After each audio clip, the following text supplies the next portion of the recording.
All right, we got another Dear DSO entry that came into the website at dadstartingover.com/dear-DSO. Fill out the form, and I will answer here in video format. This one comes from Martin. The subject line is, help on what to do as a young married man with a dead bedroom. Martin says, hey, DSO. Well, hey, Martin. I am 21 years old. My wife and I have been married for a little over 2 years. We were school sweethearts, had an intimate life both inside and outside the bedroom. That is, until we got married. Once married, I may get lucky 1, maybe 2 times a month. She has told me before in conversation about the lack of sex, quote, and this is very telling, this is good. It's like wanting to read a book and then getting assigned the book in school to read, and then you don't want to read it anymore. He says, this is a gut puncher. I have read your book, have been using the prescription you recommend for the past 3 to 4 months, but to no avail. I love her and do not want divorce to even be an option, but I cannot see myself going 40 plus years in a marriage where there is little to no intimacy in the bedroom. Any advice or tips would be greatly appreciated. Well, Martin, the first thing that comes to mind when reading your story is you're 21 years of age and you've been married for 2 years now. I'm pausing for dramatic effect here, my man. You got married at 19 years of age. What in the Sam hell are you thinking, dude? Now, for a lot of people that I talk to that get married really early, it's usually some kind of religious, social component here, Mormons or something like that. So I don't want to offend if that is in fact what's going on here, but it doesn't negate the fact that that is not a good grounds for the start of a happy relationship. Number one, you have like no relationship experience. You're a teenager. Your brain is not fully developed. For those that don't know, it seems the science seems to show us that your brain finally reaches the fully developed stage around the age of 25. You've got a ways to go still, and you married this woman 2 years ago when you were a teenager, 19 years of age. Holy shit. I'm sorry I keep harping on this, but that's like not good, dude. To be in a relationship long-term with somebody, especially a monogamous, traditional relationship with somebody, takes some skill, it takes some know-how, takes some tools in your old emotional toolbox, and these are things that you acquire over years after just living life, getting to know and have relationships, platonic, romantic, whatever it may be, with lots of different people. You haven't done that. You hitched your wagon to one gal that you fell in love with, presumably in high school, and you guys are playing the part of adults, basically almost playing house here if you want to look at it, and you've discovered like, oh, this one shuts down sexually as soon as we say I do. That is not as common as what people think. A lot of men frame it that way, but then when you ask them and you go into detail about the story, it's not literally when they leave the church and things stop. Usually it's after living together for a while and kids and all the other stuff. But when you ask the men, they say as soon as we got married. But in your case, it sounds like as soon as you got married. You need a lot more detail here.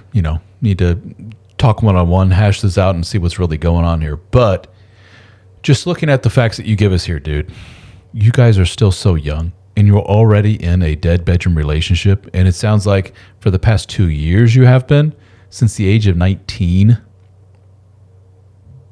Again, pausing again for dramatic effect here. Dude, what are you doing? This is the prime of your life.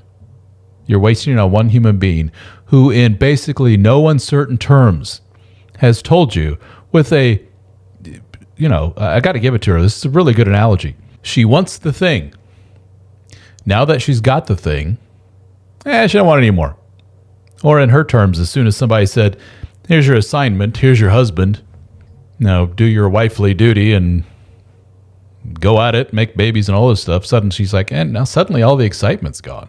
Now that the excitement's gone, now that we're out of the dating phase, the honeymoon phase, all that stuff, I just don't feel it anymore. Sorry, don't want it.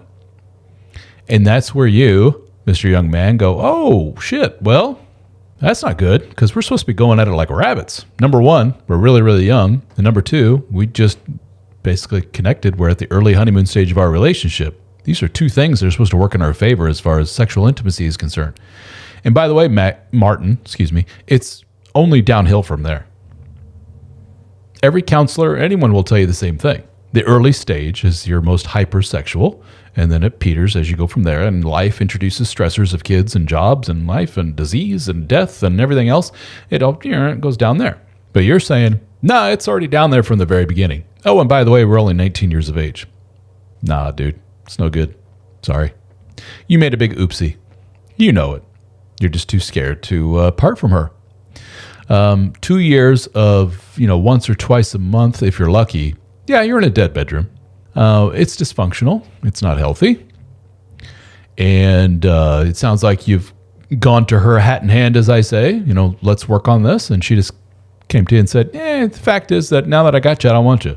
You can, if you want, like a lot of men do, and kind of frame that as a test, if you will. Life, her specifically, or life in general is thrown a test at you. Now that I have you, I don't want you in that way. What do you do with that information?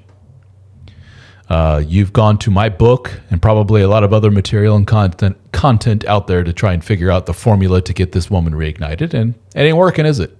No, because her deeply embedded programming, wherever that may come from, wherever that may originate from, childhood trauma, just the way she is, none of this is inherently evil on her part or bad, just who she is, man. Maybe she's just not wired, especially at this young stage of her life, for a long-term monogamous relationship. She's probably supposed to be dating around and, feeling out the dating scene, learning what relationships are about, what she likes and doesn't like. And she's been kind of thrust into this world of being an old married couple. And you guys started at the ripe old age of 19. And maybe she's having some very real doubts about it, like, shit, what did I do? Maybe I need to experience life some more. And her body and brain is probably telling her that. Yeah, you're not supposed to be hitched to one dude right now. What are you doing? Get out there, girl. See the world. Have fun. Get to know multiple men and see what life is all about. Right now, you are hanging on for dear life, aren't you? You're Mr. Anxious. You probably are in the position of pursuing. Why don't you like me? Why don't you want me? And she's in the position of resisting, backing off like, dude, no. Now that I got you, I don't want you. You got to love yourself a little bit more. And I say that because you've just been basically, in a way, kind of dumped, and you're not taking the hint. It's been 2 years now. You need to do the adult thing. And I'm basically talking still to a teenager here, into brain development. Sorry, I'm being insulting here, but it's the facts. But you need to be the adult here. Shake hands and say, I think we both know we made a big oopsie here, don't we? Oh, well. At least we caught it very, very early in our life development.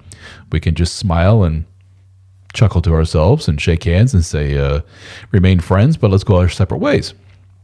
From my perspective, that's what I see here. Now, there's going to be a lot of people that say, no, this can be saved. My grandma and grandpa, they met when they were 16, married at 17. They were together for 90 years. Everything was wonderful, blah, blah, blah. That is not the norm, folks, especially in today's day and age. Chances are this isn't going to work, not long term, not in a good, healthy way. Somebody has to play the part of the adult here. And somebody needs to say, this is no bueno. What are we going to do about this? And if that resolution doesn't include work to bring you both closer together, then you need to go separate ways. And my man, I think a lot of us watching this story would be banging their heads against the table, just say, dude, run for your life. What are you doing? Not because they're picking on you. You know what those men are doing? They're talking to themselves. A lot of us men have been through this situation. Not exactly. That's not fair. Not exactly the situation. I didn't have a dead bedroom at an early age. But what I did was I committed at a very early age to one individual that the relationship threw up all kinds of red flags very early on that said, maybe you want to put this one aside and try again somewhere else. And I didn't. Simply because I didn't love myself very much. Didn't have much confidence in myself. I didn't think there was much out there. It took decades later for me to go, oh, that was a mistake. So now I basically am yelling to my younger self, don't make that mistake, dude. You got way more red flags than even I got. You got the biggest one, which is physically, there's no connection there. So trust me when I say there is somebody out there who you will have that connection with. Multiple somebodies, a lot of somebodies. You just have to realize that. All right, Martin, thank you so much for reaching out, buddy. I appreciate it a great deal. Keep in touch and check out our group, the DSO Fraternity, dsofraternity.com.